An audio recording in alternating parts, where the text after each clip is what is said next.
Update. Would I be the a-hole if I refused to sell my house below market value? Original story. I, 27 female, own a 75% share of a house with my ex, 28 male, who owns a 25% share. The difference is due to my own savings and inheritance money that I put into the house when we bought it a few years ago.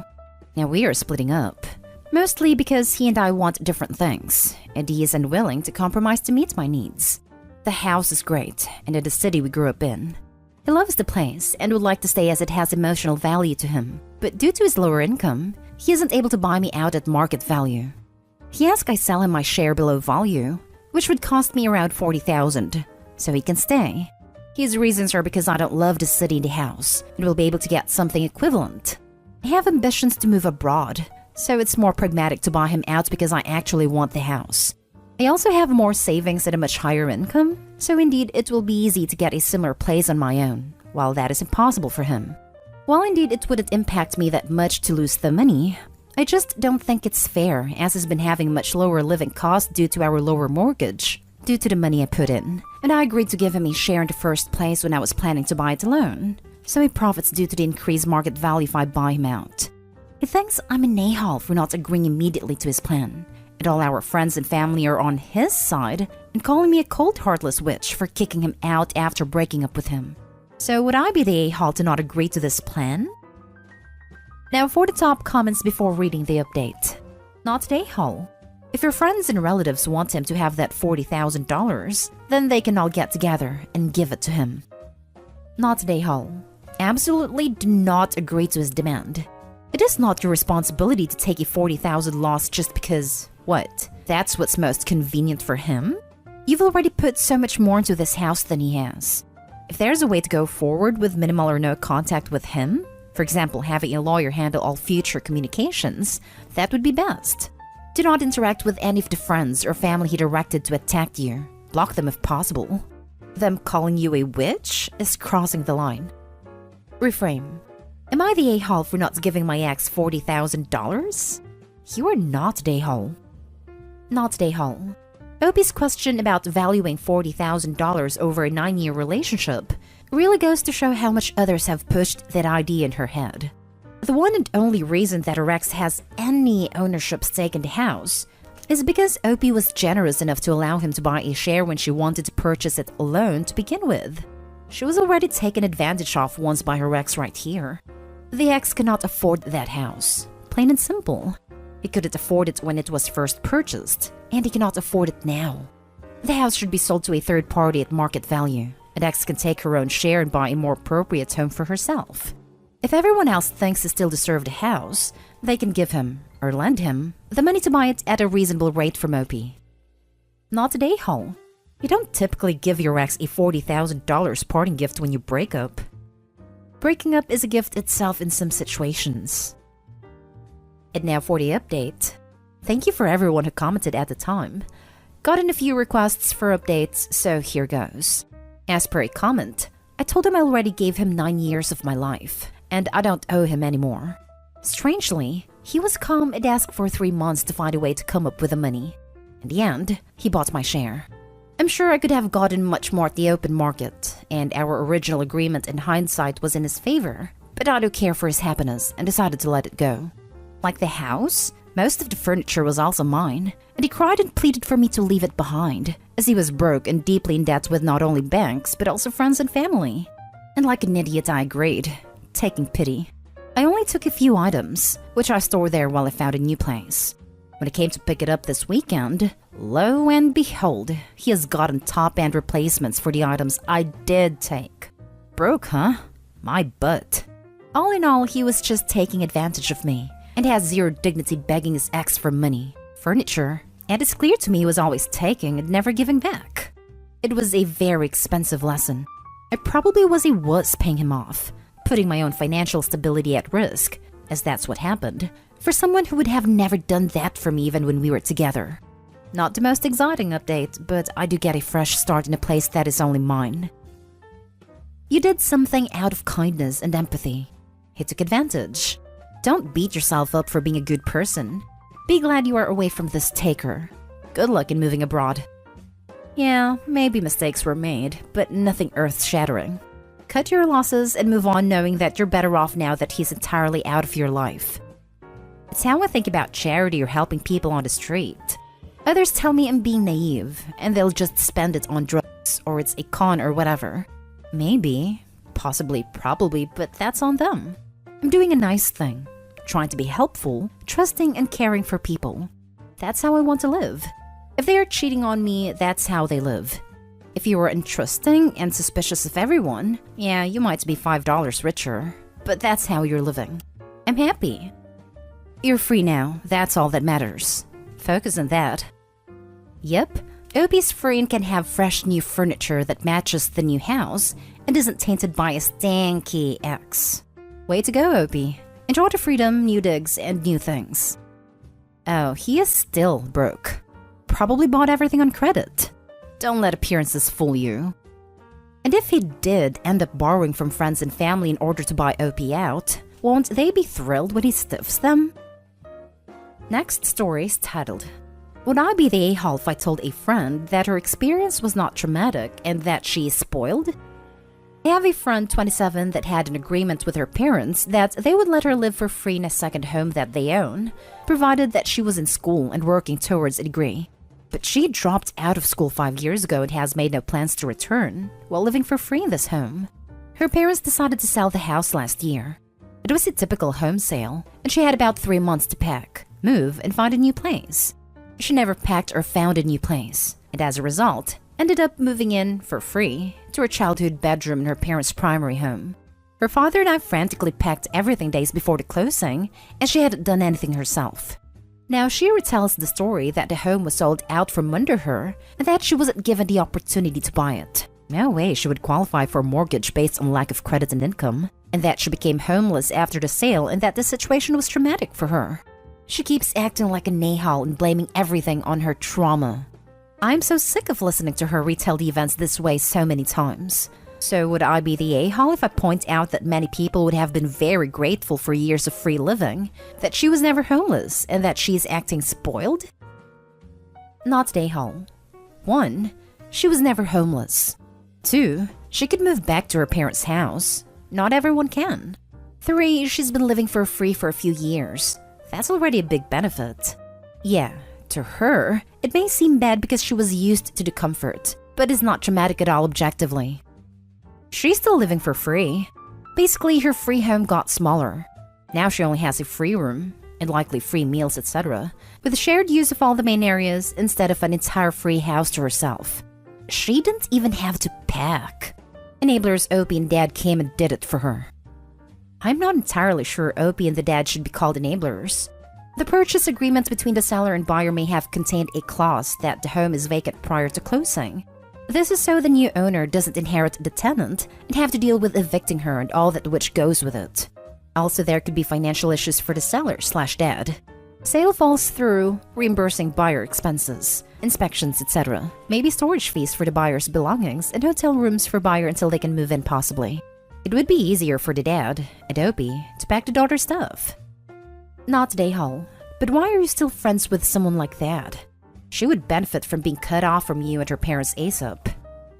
Believe it or not, we did used to have good times together. But lately she has just been acting very rude and blaming everything on her trauma, and using that as an excuse for being rude. Maybe suggest for her to go to talk to a therapist about it? I feel like one big thing must have triggered all this, to be honest. And maybe she just doesn't realize she needs to talk to a professional. Not the a-hole. At first, I thought it was going to be something, and I was going to say people have different experiences. But no, this is her just being spoiled and kinda lazy. Next story. Am I the a-hole for sticking by my no family policy? I, 52 female, inherited some money and decided to invest some of it in properties to rent out. Things were good for a few years, so when a cousin of mine approached me about renting in one of my apartments, I agreed, but only under the condition that they'd pay the same amount of rent as everyone else. My cousin agreed. In the first year, everything was good, until they hit hard times and were begging for leniency. They were family and had kids, so I decided to work with them a little as I was told that this was only temporarily. They still paid me something regularly, but only paid the market value once every 3 months. Because again, times were hard. And anytime I tried to speak to them about it, they would give me some sob story. And I would get pressure from other members of the family because they accidentally found out. For 2 more years, I put up with this crap. Until I found out that not only did my cousin bounce back about 6 months from when they asked the first time, but they were doing better than ever, and bragged about how they could get away with paying less rent. How did I find out? The wife posted pictures of a trip in social media because she loves to brag. When I confronted them, they tried to say that the trip was paid for by someone else, but when they refused to provide proof, I hit them with an eviction. As predicted, they sent the flying monkeys after me, but drew out the eviction process as long as possible. In the end, I managed to get them out, but not after they did some damage on the way out. I'm still angry and refuse to talk to my cousin or his wife to this very day. After that, I made a no family policy and made it known to relatives that while I would recommend them other places to rent, they could never rent with me. Everyone eventually seemed to get it, or at the very least stop pestering me about it, until I was approached by another cousin, other side of the family, and asked if she could rent for me. I told a gentle but firm no, and explained my reasonings. She seemed disappointed but didn't bring it up. However, I did get an earful from her mother told me that it wasn't even their side of the family that screwed me over, so they shouldn't be punished. Am I the a-hole? Now for the comments. Not the a-hole. The mom's reaction just solidifies why you have that policy. She feels entitled. Pretty much guaranteed to have the same issue if you rent to her. Not the a-hole. You're not going to have a similar experience. You already have had it thanks to the mom's reaction. Respond, I appreciate you proving my point with the action you chose to take. You made a decision to inappropriately insert yourself into a legal agreement to demand special treatment. Your message is a perfect example of the exact reason I do not rent a family. Thank you for giving me such a reminder. Not the a-hole. You learned why it's often a bad idea to do business with, or lend money to, family. If people can't respect that boundary, it's on them. Not the a-hole. Never, never do business with family. Business of any kind. Don't give them loans, don't sell them stuff, or buy stuff from them. None of it is ever worth it.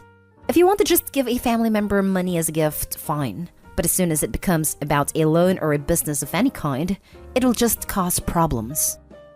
I agree. You can call it a loan, but be prepared for it to become a gift with no hard feelings.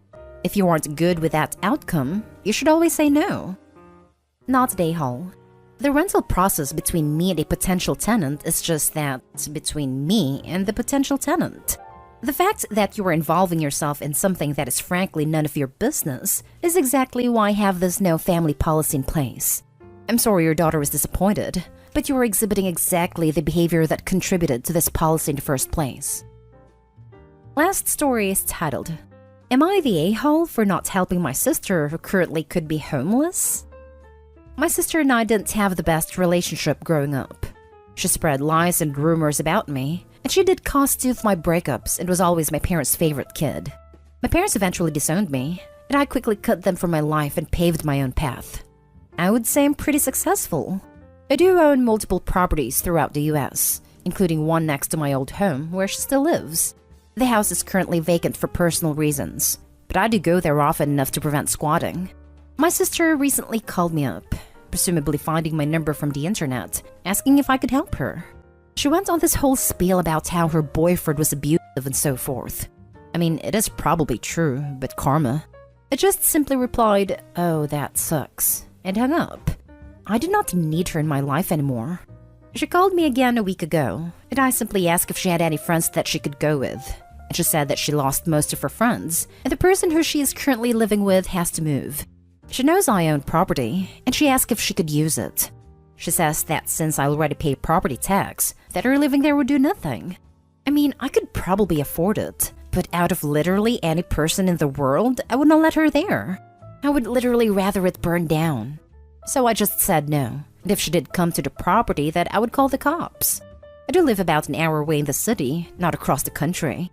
I just told a couple of friends, and hoped they would enjoy the schadenfreude with me.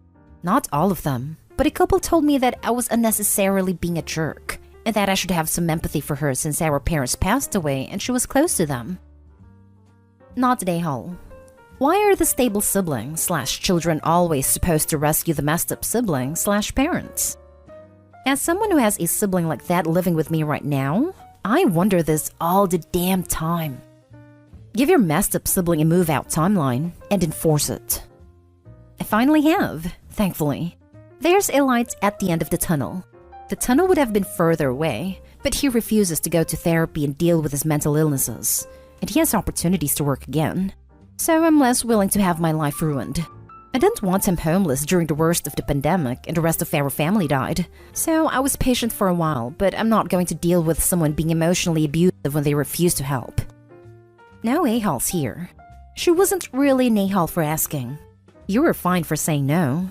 You really shouldn't expect other people, though, to celebrate a mistreated victim having nowhere to go.